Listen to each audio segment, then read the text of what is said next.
All right, good afternoon, Illinois FFA and Illinois Ag peeps. So we'll get a few seconds here to let things boot up maybe. Yes, get a thumbs up and we'll get started here. Oh, looks like we got some eyeballs up here. So looks like we're good to go.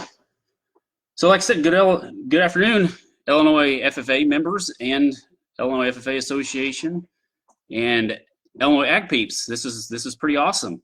So like I said, down here in Southern Illinois, we greatly appreciate the opportunity to share what we have going on down at Kaskaskia College in Southern Illinois. So huge thank you to the association and for FK for allowing us to do this and to share our thoughts and go into your homes. So to get started here, like I said, my name is Bill Waggoner with Kaskaskia College down in Centralia.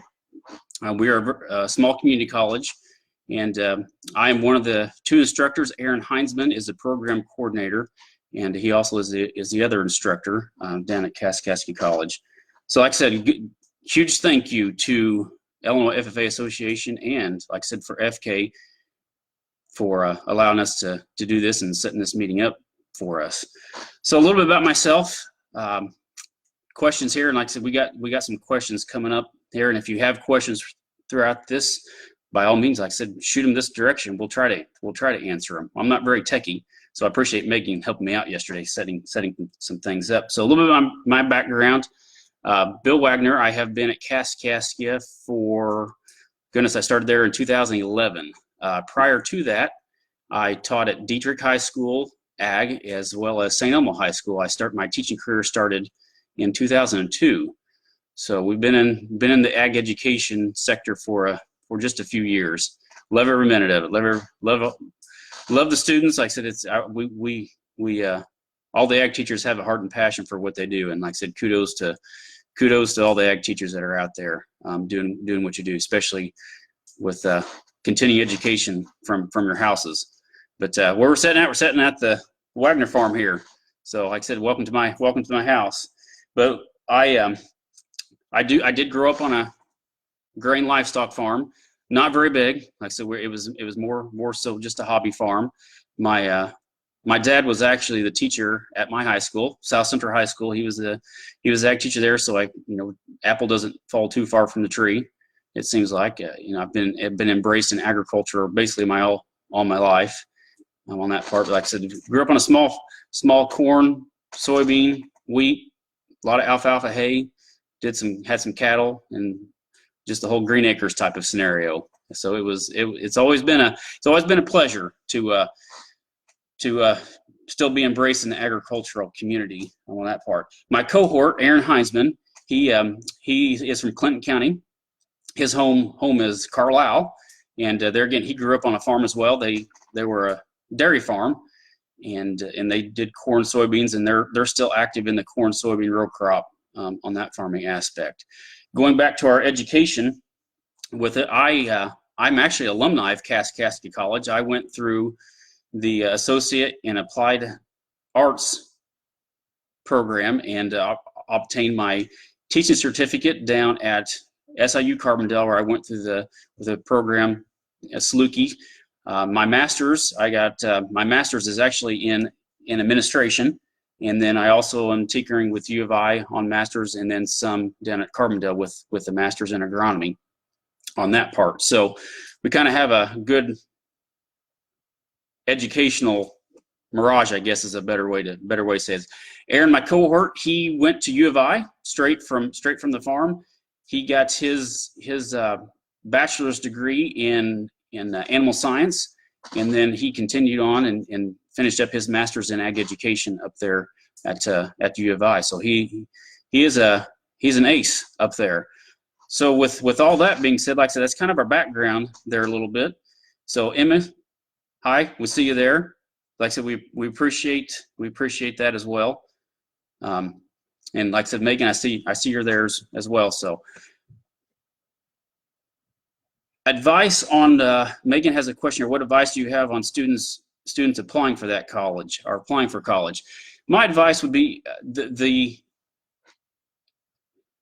you as students need to go and visit the institution of your choice, because you're the only one that can, you're the only one that knows what the feeling is, because you're going to devote your life, your 2 years there if you're going to a community college, or 4 years if you're going to a university or plus, and then that's going to be your home. Like I said, that's going to be your home for the next 2 to 4 years, or if you continue on to get your master's, 6 years, and so on and so forth with doctorate. But that's one of those things, you're the one that has to kind of pick that situation, because you're the only one that, and that's what I tell my students when they come in the office with their parents to get advised on signing up for classes.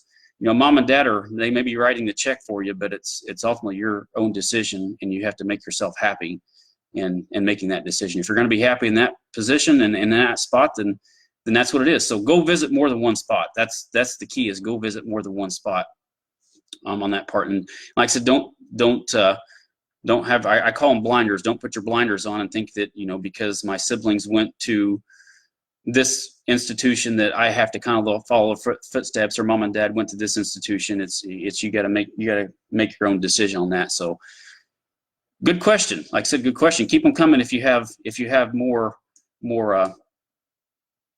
comments there. So Emma said, what encouraged you to take the current position at Casey? I bet, yeah. So that's a good question. I taught ag in high school since 2002. I came to Kaskaskia in 2011. So, so long story short, we were, I was in administration for a little while, and the administration thing was it was not for me. The administration was not for me. And I'd noticed that this position at Kaskaskia came available, and I applied for it. And lo and behold, like I said, we didn't know much. Like I said, I went to KSU, so I knew the program, and I knew Aaron has really built that program up by leaps and bounds from whenever I graduated. Shows my age here. Back in 1998 is when I graduated high school, and then 2000 is when I graduated from Kaskaskia through the program. But anyhow, like I said, it's a good program, and it's a little bit different than high school, but along the same levels. It's still, we still have that good cohort. So our district's fairly large. We go all the way from basically I-64 to I-70 is what our district spans from, and we have 6 counties in our district, if I remember right. Anyhow, but it's a big district, and we have students that come in, and that's the purpose of a community college, as we call it, commuting. So they commute, and we'll get into, like I said, how you can apply and do all that good stuff for the school. But anyhow, yeah, like I said, that's a little bit of my background, and a little bit of Aaron's background on how things, like I said, how we got to where we're at, and we hope to, like I said, we're going to be there for a while. Both of us we got a few years left, so we're not going to go anywhere for a little while. And like I said, we're doing very well with the program. So a couple things here. It says, how'd you decide that Kaskaskia was for me? Whenever I attended there many moons ago, I'd looked at several universities, and a few universities and several community colleges, and with the farm situation, and it was just a good fit for me. It was close to home, because I really didn't know what I was wanting to do yet with my career. I was kind of thinking about the medical thing there for a little while, and then, like I said, that changed gears a little bit. And so my background is what actually made my way through school down at Carbondale. I was a paramedic for Jackson County, and so that's kind of, and then I kind of switched over into ag a little bit, and then I enjoyed it, and here we are. This is what we have. So this is where we're going to with that. And like I said, I enjoy every minute of it. Ag education is a excellent career path, the most rewarding job I think a person could ever get into, because you see a lot of the smiling faces every day, and this is what this whole quarantine is. I want to be in a classroom. Yeah, I think all of us want to be in that classroom, want to see those faces. So it is going to be pretty sad not to see those Blue Jackets here in a couple weeks in June up in Springfield. But like I said, for you seniors, you know the achievements you have and you've gotten. So, and that's one of the last questions we're going to get into here is, don't wait till the last minute to do things, because you don't know the opportunities that you're going to be missing if you wait till the last minute. And this scenario we're in is a prime example of that. So next question we have here about Kaskaskia is, what clubs and organizations and activities do we have going on? I probably need to jump up to the programs that we have. So underneath our program, Aaron and I, we developed, we have 4 degree pathways that are for the ag students. So we have a ag business, associate and applied science degree. We have a plant and soil science associate, which is called AAF degree path. We have an animal science degree path, and then we have a dairy science degree pathway. So underneath, most of our students, they can double dip, so you can go into the ag business and plant and soil science, or ag business and animal science, ag business and dairy science, and it works very seamlessly. So they can walk away. You can walk away with 2 different degrees with our program. And those associates and applied science degrees, we have agreements with Carbondale, SIU, and Murray State that those classes will transfer down to their program seamlessly. And that's what kind of makes it a little bit nice in Southern Illinois. We work very well with the universities that our majority of our students go to. But that doesn't mean, we have students that go everywhere. So we've sent several students to U of I. We have an agreement with U of I as well. We've sent several to ISU, Western, Iowa State, Mizzou, Purdue, so Vincent's University. So we send students on several different universities, and about 80% of our students do transfer on to a 4-year university. So that's a little feather in our hat that we kind of really encourage them to go on and get that 4-year degree. And us in education, that's on the college level and the university level, we're basically selling education is what we're doing. So we're business people. We're trying to sell you education, but in the scheme of things, this is, the education it is a piece of paper that it's meaningful. Whatever I tell my students every fall when they walk in the door, whatever you put into education is what you're going to get out of it. So we as educators, no matter if you're high school or college or university, we can guide you, we can push you to do things and to learn different things, but you've got to be the ones that are willing to grasp that knowledge. And that's the neat thing about education, is the blossoming of students to wanting the willingness to learn about the fields that they're going to go in. So that's what our program is. We do have we also have the traditional, obviously we're a community college, so we have the associate in arts degree and then the associate in science degree. And those are we stick our ag ed students in the associate in arts or the associate in science. And then those that are the vet area, we have a program there to get them going in the pathway that they want to get going into. But those are our 4 main ones for the ag side. We have ag business, plant soil science, animal science, and dairy. We are working on a precision side of things right now. That's the direction that the industry is going to.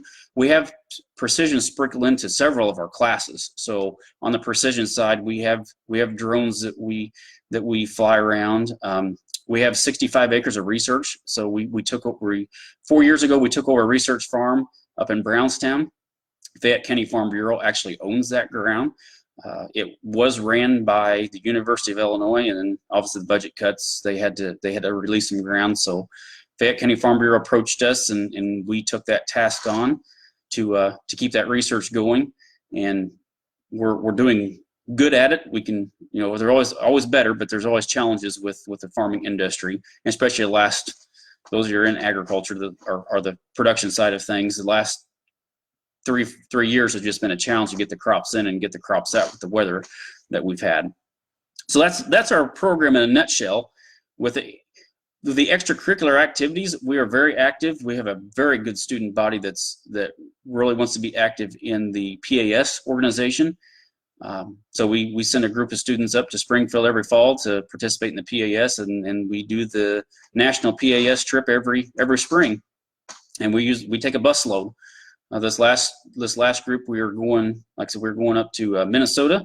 This last group, which obviously got canceled, we had right at 19 students that were going to travel with us up there, and we were going to take a road trip, is we're like the Griswolds, family vacation. We're going to take a road trip up to Minnesota, but like I said, that got canceled. And the year before that, Colorado trip, I want to say there's about 15 students that went out to the qualified for nationals on that side. So the PAS is very active, and we encourage the students to participate in that, because they're getting, whatever you put into education is what you're going to get out of it, and that's just a very good network for it as well. We also have the Collegiate Farm Bureau. We started this up 2 years ago on the Collegiate Farm Bureau side. So all of our students, since we're multi-county district, that membership goes back to the home counties. So that's kind of nice, because there are several of our counties that are doing the Young Farmer organization, or the clubs as well. So that gets our students involved in that, young farmers, through the local farm bureaus. We have tremendous farm bureau support in our district as well. So we can't thank the farm bureaus enough for giving us the support that keeps our program going on that as well. On campus, we have 15 acres that we do on campus on row crop, and this is where a lot of our lab activities are taking place. So for me, I teach all the plant and soil science classes. Aaron does all the animal science classes, and then we split the ag business side of things. Just with two of us teaching, that's the best teaching that we have, and the students get a good mix of different viewpoints on the business side of things on that part. What types of scholarships that we have going on with our students that are coming in? So Farm Credit has been a very good sponsor for our program. They give us anywhere from $3,000, $4,000 to $5,000 a year, and then we transfer that right back into student scholarships. Aaron and I are the ones that we kind of go through the application process, and we pick the students that are well deserving of that, and maybe need a little bit of financial help. And we try to give that, like I said, to that the second semester our freshman, and then that sophomore that we can see that needs that extra help a little bit. And it can range anywhere from $500 up to $1,000 is what we kind of split those up into, and that does help. Farm bureaus, our county farm bureaus, we have several county farm bureau scholarship students that go through our program. So those of you that are not farm bureau members, I would highly encourage you to look at your home county farm bureau, because there are scholarship opportunities out there. So you pay your $25 dues, and then you can walk away with $500 to $2,500 scholarship. So it's a pretty good payout. And then you're also involved with that local farm bureau as well. And then for our foundation, we have several. There are hundreds of thousands of dollars underneath our foundation that goes campus wide to our students as well on that part. So and that's all ran through our foundation. We have very good sponsors. There are some of those scholarships that are just devoted strictly for ag students on there. So that's what kind of makes it a little bit nice on that part, is there's dollars out there. So on the educational side of things, don't think you cannot afford to go to school. There's a lot of different options out there for you to afford to go to school, and any college will help you find that pathway of getting those dollars out there to you on that part. So favorite thing that I like about our campus is the next question that we have is we're very small. Our campus is in between, seems like cornfields and soybean fields and the deer paths and et cetera. So our campus is kind of off the beaten path a little bit. But it's a very, very nice campus. It's a small campus. Our class sizes in the ag, we have a building strictly for agriculture. So there's no other classes that are offered in the building except for agriculture. It's a former animal disease laboratory that was setting on our campus that the state shut down. And we've been in that building for 5 years now. 4 or 5 years. I could go back and do my math on that. It all kind of runs together. But anyway, our class sizes, all of our labs are set up for no more than 24. But our average class size is about 16 students per class. So we're very small, and that's across the whole campus as well. So our class sizes, you won't see too many classes in that above that 20 range on that part. But that's what I like about our campus, and it's a tight niche community. The faculty work very close together, and with all this pandemic that's going on, to our understanding, we were one of the first community colleges to roll out online classes. So our students were pretty happy about that. That it didn't interfere with their educational path, and to still get them out on time on that part. So kudos to our faculty to get that online stuff rolling out. It only took us about 3 days to get our online stuff all figured out. Next question is, what requirements to be accepted into our college? We have none. So you basically apply to it, and you're going to be accepted into our. So for out-of-district students, obviously we have several out-of-district students. Aaron has his dairy judging team, and it just depends on what the year is, but he does have several students that come from out-of-district on that. And what we do on that part is, and this is for any student that's coming into it that may be out of district that would be interested in Kaskaskia, we'll work with you on that part to get you in district rate, but there are some requirements that go along with it. And the requirement, if you're interested in coming to it, July 1st is kind of that time that we need to get things kind of figured out on if you want to get some in-district living. And in-district living is, we need 3 pieces of information. So we'll help you find housing, and then you switch some things over. So get a cable bill, bank account, something simple that has your name on it with a local address, and that's a way to get that in district. And if you want to stay out of district, that's fine. The in district fees is roughly about $152 per credit hour, and then there's some lab fees that go along with it. Another, let's say $10 to $20 on lab fees, just depending on what that class is. So for a year at Kaskaskia, you're looking at roughly around that $5,500 for a year. And then for 2 years to get your degree, you're looking just a little bit, right at $11,000. So it's just under $11,000 underneath the educational part of that. So that's how we can work with you. Where there's ways to help you out the best we can on that part with the requirements for it. But basically, just apply to KC. You go to kaskaskia.edu. We have our contact information up here on top. So if you want to contact Aaron or myself, the emails are right there. And like I said, we'll shoot you an email back, and we'll get you set up on that part. So what makes us unique? What makes our Kaskaskia unique? I think we have a very good student base on it. Not thinking, we do have a very good student base. Our programs, we run a very good program. We have transfer agreements to Murray State, SIU. That like I said, we talked about that earlier. That our associate in applied sciences will transfer to, and then U of I, like I said, U of I gets a lot of our students, ISU, Western. So we do send students all over the place, and I think that's what's kind of neat about our program is it doesn't matter where you go to. Most of the colleges, all the colleges in Illinois have a very good working network with each other as well as with the universities. So that's what makes Illinois strong. Under the educational part is we have a very good strong network, and we talk to each other all the time. So we can send emails back and forth and ask questions, and if we have questions on how programs are being ran. So that's the last question we have. Is there any questions left out there that we need to answer, and then we'll conclude this. So last question here is to give some students one piece of life advice, and that man, that's a tough question there. So that's a heavy question. Being in education since 2002, and educating a lot of students. If you poll all the teachers that are out there, how many students they have in their career path, find your passion. What's something that sparks your interest, and find that something that sparks your interest and run with it. And obviously there's heavy questions that need to be asked with that. Is how are things progressing?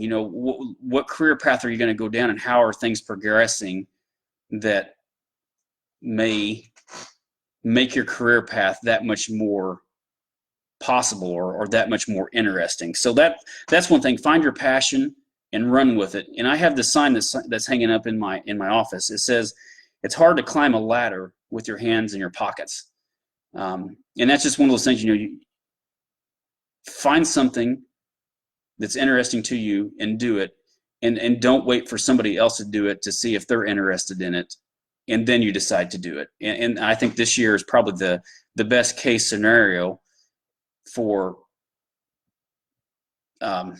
life is if since we started this whole pandemic in March, and there's a lot of seniors that missed out on a lot of stuff. So if anybody's a junior out there, this is one of those things, don't wait, because you may not get opportunity number 2 to live life. So those are things that we want to kind of get into. I just scrolled down. So Megan told me to scroll down, and I kind of forgot about it. So I think I answered a lot of those questions. But that's kind of the last question, piece of advice is find your passion.